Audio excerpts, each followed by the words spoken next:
Hari pernikahanku dengan Gus Azmi pun tiba. Kami menikah secara sederhana di masjid terdekat, dengan dihadiri keluarga besar Gus Azmi, juga beberapa orang keluargaku. Kami sengaja tidak mengadakan pesta, karena keadaan Umi masih belum sepenuhnya sehat. Melalui pengeras suara, terdengar pembawa acara memulai membacakan susunan acara. Dilanjutkan pembacaan ayat-ayat suci Al-Quran, pembacaan khutbah nikah, dan yang paling ditunggu-tunggu oleh semua hadirin yang ada, yaitu ijab kabul. Jantungku mengentak lebih kencang ketika mendengar Gus Azmi mengucap janji suci, memindahkan tanggung jawab serta semua dosa-dosaku di pundaknya. Air mata juga tidak bisa berhenti menetes. Bayangan kegagalan kembali menghantui. Wajah dan senyum manis Abraham tiba-tiba berkelebat dan tidak juga pergi. Astagfirullah, Mailah. Sekarang ini kamu sudah resmi menjadi istri seorang Gus Azmi. Tidak baik jika membayangkan laki-laki lain, sebab itu dosa hukumnya. Dengan senyum terkembang indah, Ning Mafia menghampiri, menggandeng tangan ini berjalan menuju sang kakak yang sekarang sudah menyandang status sebagai suamiku. Duduk di samping mempelai pria, menyalami dan mencium punggung tangan pria berwajah teduh itu dengan takzim. Gus Azmi mengusap puncak kepalaku sembari membacakan doa setelah akad.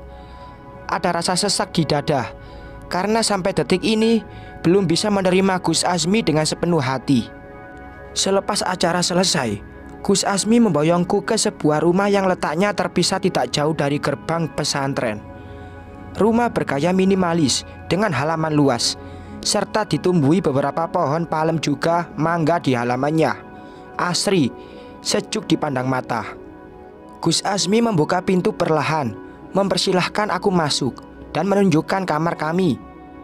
Jantungku berdegup begitu kencang ketika pria berwajah teduh itu menggiringku menuju kamar pengantin, membuka pintunya, menunjukkan tempat peraduan kami yang tidak begitu luas, hanya berukuran 4 kali 4 meter, dengan ranjang berukuran king yang sudah dipenuhi ribuan kelopak bunga mawar di atas sprei putih yang terbentang.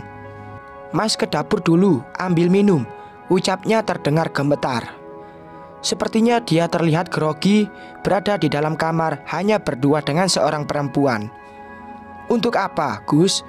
Itu sudah ada segelas di atas meja, jawabku, seraya menunjuk gelas berisi air putih. Buat persiapan nanti malam, Dek.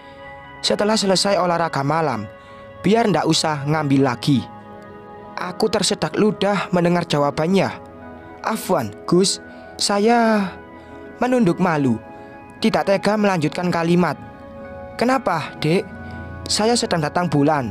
Sudah hampir selesai sih, tapi belum bisa. Gus Azmi terkekeh. Maksud Mas bukan olahraga itu, sayang.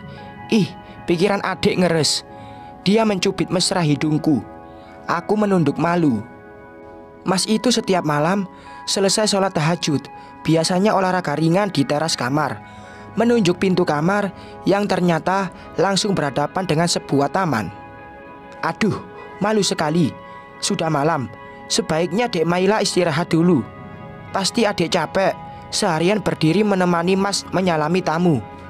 Dia berujar sambil mengusap lembut kepalaku yang masih terbungkus hijab. Aku menjawab dengan menganggukkan kepala. Walaupun kami tidak mengadakan pesta besar, tetapi banyak sekali tamu yang datang lalu lalang untuk mengucap selamat kepada kami. Setelah menukar pakaian dan menghapus make up di wajah, lekas diri naik ke atas tempat tidur, menyingkirkan kelopak bunga mawar yang berserakan. Sebab tidak terbiasa tidur di tempat berantakan. Ingin ku bersihkan, takut menyinggung perasaan Gus Azmi. Entah sudah berapa lama aku terlelap. Ketika membuka mata, jarum jam sudah menunjuk ke angka 2 dini hari.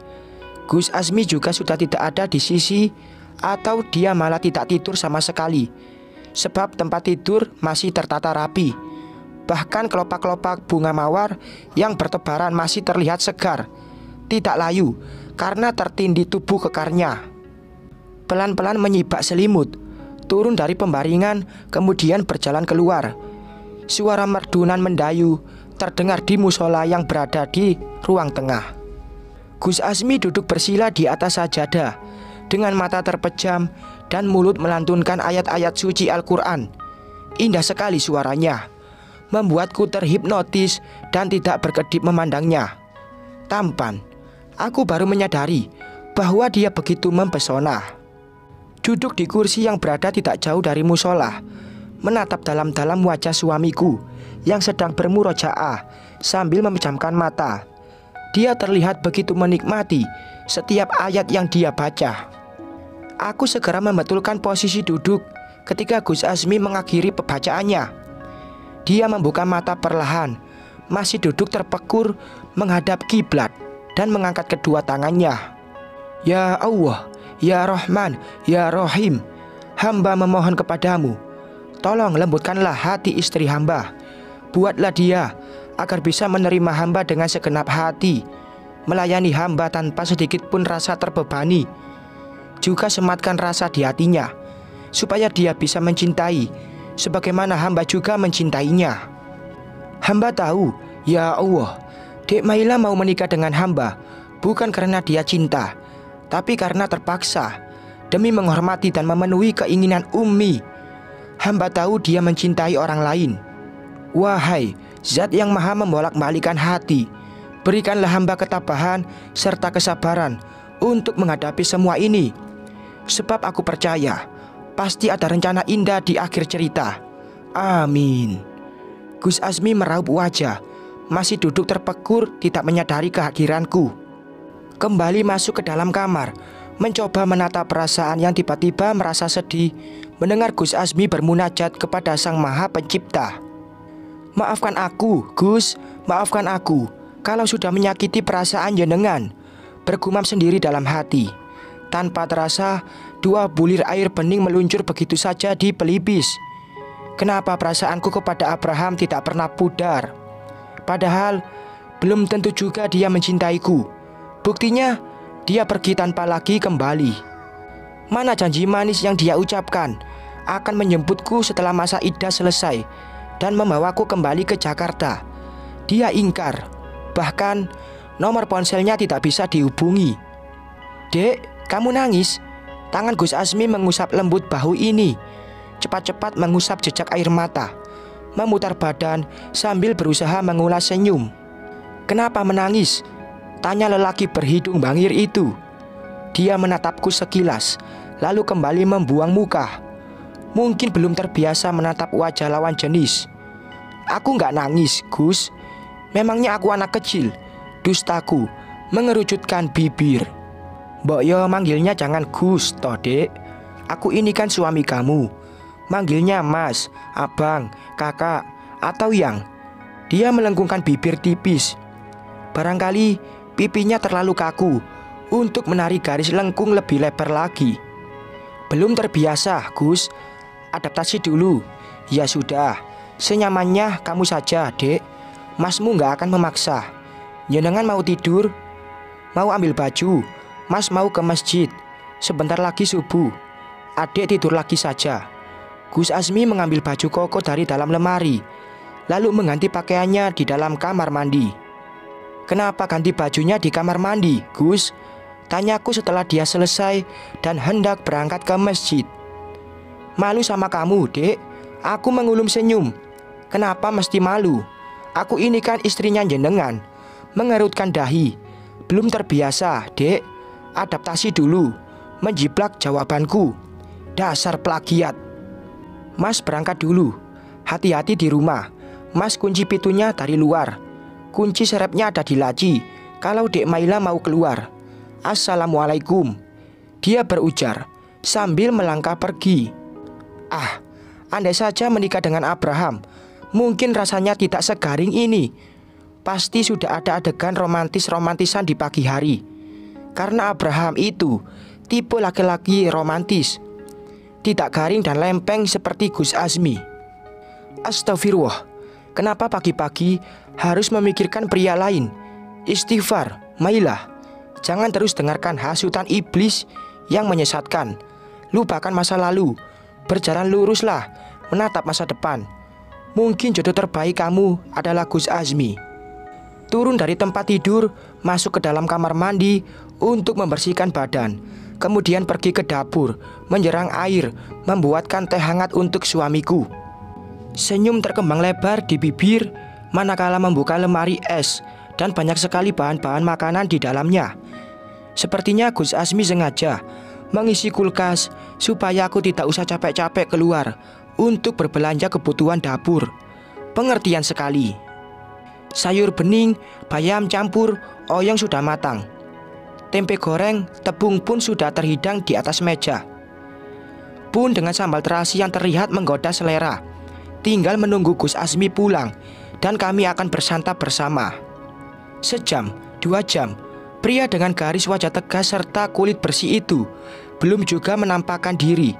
Sayur panas yang terhidang sudah terlihat dingin. Perut ini juga sudah keroncongan minta diisi. Tapi kenapa Gus Azmi belum juga pulang? Mengambil gawai, mengirim dia pesan, menanyakan keberadaannya. Centang 2, tapi belum dibaca. Ternyata ponsel milik suamiku tergeletak di atas meja. Jarum pendek jam sudah menunjuk ke angka 10 pagi. Rasanya ingin menangis, ditinggalkan sendiri di rumah, padahal masih pengantin baru. Assalamualaikum. Cepat-cepat mengenakan kerudung ketika mendengar seseorang mengucap salam, disertai suara deritan pintu terbuka. "Jenengan dari mana, Gus?" Tanyaku menahan emosi. "Tadi pulang dari masjid langsung ke rumah Umi," jawabnya datar. "Nyebelin. Aku nungguin dari pagi sampai lapar, belum sarapan sampai jam segini. Kamu malah ke rumah Umi nggak bilang-bilang. Padahal aku sengaja masak pagi-pagi biar kita bisa sarapan bareng. Tapi malah jenengan jam segini baru pulang." Sungutku kesal, tidak kuat lagi menahan amarah. "Ya Allah, Dek, maaf. Mas tadi ketiduran di kamar Umi. Sekali lagi Mas minta maaf. Tolong jangan marah sama Mas ya." Mata legam lelaki itu terus memindai wajahku. Riak wajahnya menggambarkan kalau dirinya sangat merasa bersalah. Ini juga kali pertamanya Gus Azmi menatap lekat wajah ini. Mana bisa aku marah sama suami, nanti dosa. Melipat tangan di dada, mengenyakkan dengan kasar, merasa semakin kesal. Ruang emosiku kian meninggi saat melihat Gus Azmi melenggang masuk melewati. Duh, gemes banget pengen marah-marah. Tapi kalau tetangga atau murid Gus Azmi sampai mendengar, kasihan juga dia. Baru menikah 1 hari sudah kena sembur sang istri. Seperti biasa, di saat hati ini sedang kesal, aku hanya bisa menuangkannya lewat tangisan. Karena hanya dengan menangis, beban dalam sanubari seperti berkurang. "Loh, kamu kok malah nangis lagi? Ayo Maem, katanya belum sarapan. Mas suapin ya." Gus Azmi duduk di sisiku, meletakkan sepiring nasi yang ada di tangannya, kemudian mengusap lembut jejak air mataku. "Gus Azmi nyebelin," sahutku sambil merengut. "Iya, maaf. Tadi Mas benar-benar ketiduran. Semalam gak bisa tidur lagi." Dia membelai lembut pipi ini. Ada desiran aneh di tubuh saat pria berambut cepak itu. Walaupun tidak ada rasa cinta, tetapi respon tubuh tetap ada ketika kulit kami saling. "Kerudungnya Mas lepas ya. Masa di dalam rumah masih pakai jilbab? Kan kita sudah halal." Dengan lincah, jari-jarinya melepas pengait yang ada di hijab, hingga hangat nafas si pemilik mata teduh tersebut menerpa wajah, dan aku bisa menghirup aroma wangi maskulin yang menguar dari tubuhnya. Mendebarkan. Kalau begini kan terlihat semakin cantik, pujinya, membuat pipi ini seketika bersemu merah. Bersambung.